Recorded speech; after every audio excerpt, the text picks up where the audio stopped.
એવો ને એવો ચાક પાક એક ઓલિયો પુરુષ આવ્યો ને જેને જગત આલમભાઈ બાપુના નામથી ઓળખે છે. આલમ ખાનજી તો આલમ ખાનજી હતા, પણ બચપણ બહુ મુશ્કેલીમાં ગુજર્યું હતું.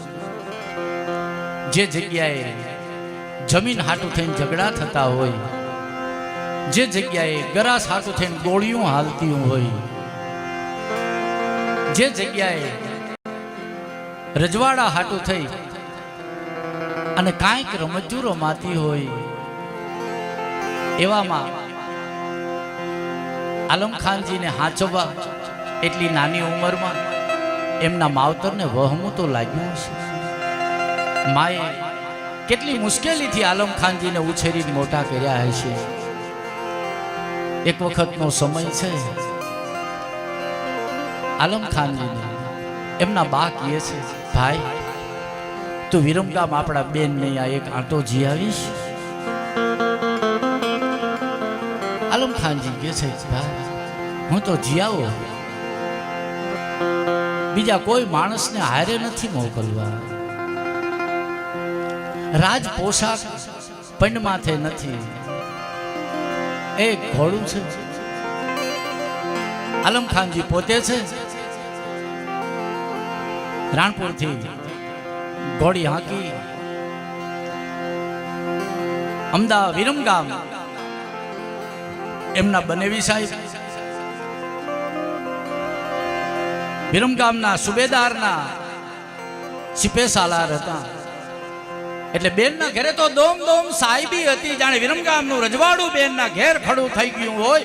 દોમ દોમ સાહેબી તાજમું કરતી હોય, જ્યાં નોકર ચાકર દાસ દાસીઓ અને હોનાના કડે હિંડોળા, ઈ હિંડોળાની માથે બેસી અને બેન હિંચકા ખાતા હોય. હવે ઈ અરસામાં એ સમયમાં આલમ ખાનજીના માથે એક રજવાડાની નિશાની નથી,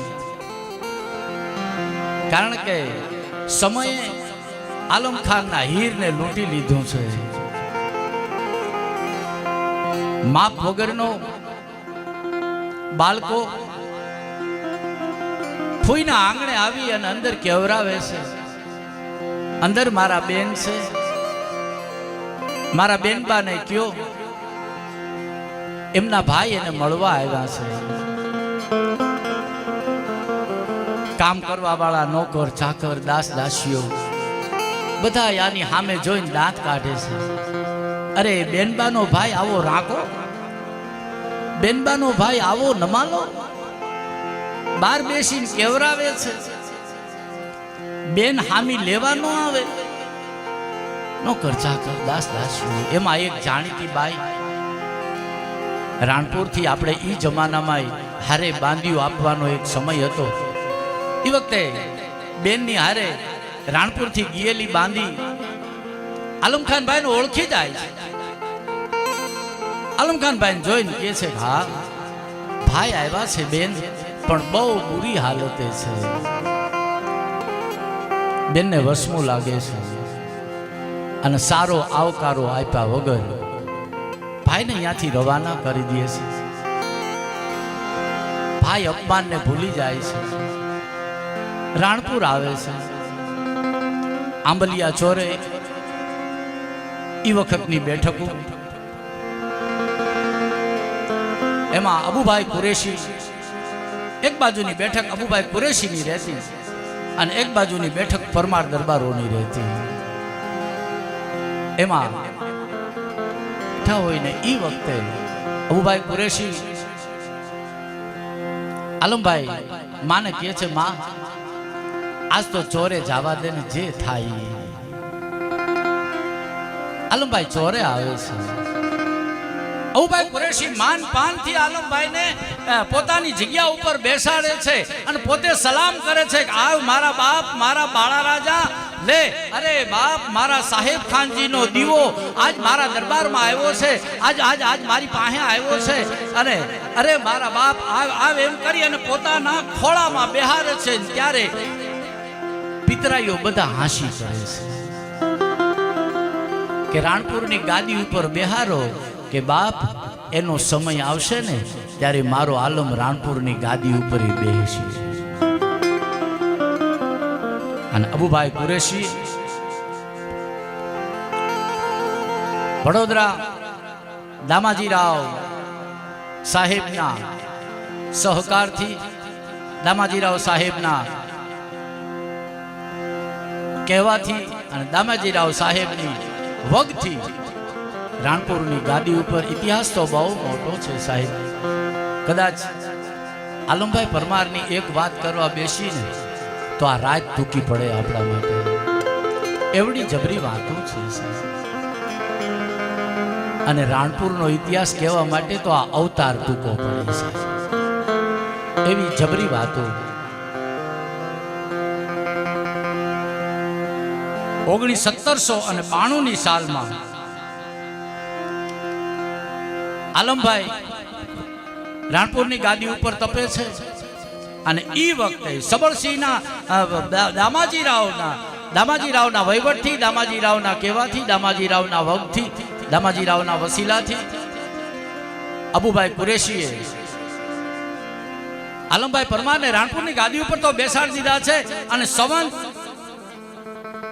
1792ની સાલમાં વઢવાણના રાજા સબળસિંહ ઝાલા અને ધાંગધ્રાના કુંવર આ બે શિહોર કાંઈ લોકાઈના કામે નીકળેલા અને ત્યાંથી પાછા આવતા એમનો વિહામો રાણપુર મુકામે થયો. અને રાણપુરમાં આલમભાઈ બાપુએ એમને ખૂબ આવકાર્યા, ખૂબ સારી રીતે એમનો વસવાટ કરાયો. અને રાજને છાજે એવી મહેમાન ગતિ બે કુમારોની, બે રજવાડાની કરે છે. ધાંગધ્રા રજવાડું છે અને વઢવાણનું રજવાડું છે. બે રજવાડાની ધામધૂમથી સાહેબી કરે છે. અને પણ વઢવાણનો કિલ્લો, વઢવાણની બાંધણી, વઢવાણની રિયાસત આ જોઈ અને વઢવાણ રાણપુરની બાંધણી, રાણપુરની રિયાસત, રાણપુરની રહેણીકેણી, રાણપુરનો આવકારો અને રાણપુરની જાહો જલાલી જોઈ અને વઢવાણ સબળસિંહજી ઝાલાના મનમાં એમ થાય છે કે ઓહો, શું રાણપુરનો જમાનો છે. આ રજવાડું જો મારા રજવાડામાં ભળી જાય ને તે દિવસે આ જ હતા બધાને સાહેબ. દરેકને પોતાની સીમા, કોઈને પોતાની સીમા વધારવામાં રસ હતો અને દરેક પોતાની સીમા માટે થઈ અને જૂજતા હતા. દરેક પોતાની સીમા હાંચવવા માટે થઈ અને કોઈ પોતાની સીમા વધારવા માટે થઈને લડાઈઓ કરતા હતા. તે દિવસે લડાઈઓ વધારે ભાગ આના માટે જ થતી હતી. અને એટલા માટે આપણે દુહોય કીધો છે કે ધર જાતા ધર્મ પલટતા. યુદ્ધના આ બધા કારણ છે કે કાં તો પોતાની માં ભોગ ઉપર કોક ચડી બેહે અને કોકની જ્યારે એની માથે ચડાઈ થાય અને એ વખતે તૂર ત્રાસા બજે ઘોર નોબત રડે જન્મભૂમિને દુશ્મનો દબાવે. જ્યારે જન્મભૂમિને દુશ્મનો દબાવતા હોય એ વખતે ઢાલ તરવારું ખેંચાણી છે. એમ સબળસિંહ ઝાલાના મનમાં પોતાનો સીમાડો વધારવાના સબા કોડ જાગ્યા. એટલે એને મનમાં વિચાર કર્યો કે ઓહો, આ રાણપુર જો વઢવાણમાં ભળી જાય તો વઢવાણની કેવડી શોભા વધી જાય. 800 અસવારોએ ધાંગધ્રા રાજપૂત અને વઢવાણ રાજપૂત બે હતા સાહેબ. પણ ધાંગધ્રાના રાજપૂતો જાજા હતા અને આલમભાઈ પરમારના ફૂઈ આગળ હાલાજીના વંશજમાં હાલાજીના બેન, હાલાજીના ફૂઈ એ ધાંગધ્રા આપેલા. એટલે એ મામા ફૂઈનો સંબંધ હાલો આવતો હતો. આ આલમભાઈ પરમારે ધાંગધ્રા સ્ટેટને યાદ અપાવરાવ્યું કે આપણે તો એકાબીજા સગા છે અને આ આપણને ન સારું લાગે. ધાંગધ્રા ઉઠી અને રાણપુર હામી તલવાર ખેંચે, આ યોગ્ય ન લાગે. આ વાત કરી એટલે ધાંગધ્રા રાજને આગળનો સંબંધ યાદ આવ્યો અને પોતાના 600 અસવારોને લઈ અને ધાંગધ્રા કુમાર એ ધાંગધ્રા ભેગા થઈ ગયા. અહીંયા સબળસિંહજી ઝાલા વાહે 200 રાજપૂતો વધ્યા હતા. 200 રાજપૂતોથી તો કાંઈ રાણપુર સર થાય નહીં. એટલે સબળસિંહ ઝાલા વિયા રાણપુર ખાલી કરી અને વિયા ગયા. પણ મનમાં એક વાત રહી ગઈ, ગમે એમ થાય રાણપુર ઉપર ચડાઈ તો કરવી જ છે. અને તેની વધારે ભાગ આ થતું હતું સર. એકબીજા રજવાડા એકબીજાની સીમાઓ વધારવામાં પડ્યા હતા. આવા બીજા કોઈ વેર નહોતા. હિન્દુ મુસલમાનના વેર નહોતા, પણ પોતાની સીમાયુ વધારવાના વેર હતા. તો કોઈને પોતાની મા ભૌમને હાચવવાની ખાનદાની હતી, ખુમારી હતી કે અમારા ખોળિયામાં પ્રાણ હોય ત્યાં સુધી અમારી મા ભૌમ ઉપર તો કોઈ કહેતા કોઈનું રજવાડું ન થવું જોઈએ, ન થવું જોઈએ ને ન થવું જોઈએ. અને એનો કિસ્સો આખો મહારાણા પ્રતાપ આપણી હામો પડ્યો છે કે અકબરને છેક સુધી એને પોતાનું મસ્તક નથી નમાવ્યું. એનું કારણ મા ભૌમને નહીં લૂંટાવા દેવા માટે જ, બાકી બીજું કાંઈ કહેતા કાંઈ નહોતું. હિન્દુ અને મુસલમાનના વેર નહોતા કે રજવાડાના બીજા કોઈ વેર નહોતા. વેર હોય તો એકને પોતાની સીમા વધારવાનું વેર હતું. એક લગ્ની હતી તો બીજાને પોતાની મા ભૌમને હાચવવાની લગ્ની હતી. અને આના માટે થઈને યુદ્ધ ખેલાતા હતા.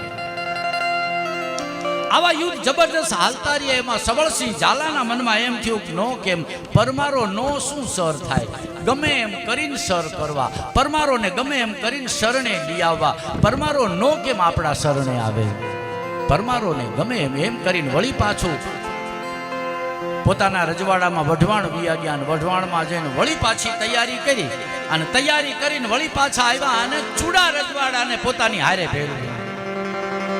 ચૂડાના રાજને કીધું હાલો તમે અમારી હારે ભળો અને આપણે બે ભેગા થઈ અને એને એને એને એને પતાવી દઈ, રાણપુરનું રજવાડું ફના કરી નાખી અને આપણી સીમાઓમાં ભેળવી દે. અડધું તમે લઈ જાજો ને અડધું હું લઈ જઈશ. પણ દુનિયામાંથી રાણપુરનું નામ મિટાવી દેવું છે. પણ જેની માથે ભડિયાદરા ધણીનો નેજો ફરકતો હોય, જેની માથે ભડિયાદના ધણીની કરમ નિગાહ જેની માથે પડેલી હોય, ઈ રાણપુરની ધરતી છે સાહેબ. જેના ઉપર સાહેબ ખાનજી બાપુ જેવા નેકનો નેજો ફરકતો હોય, હાલાજી બાપુ જેવા સુરવીરનો નેજો ફરકતો હોય.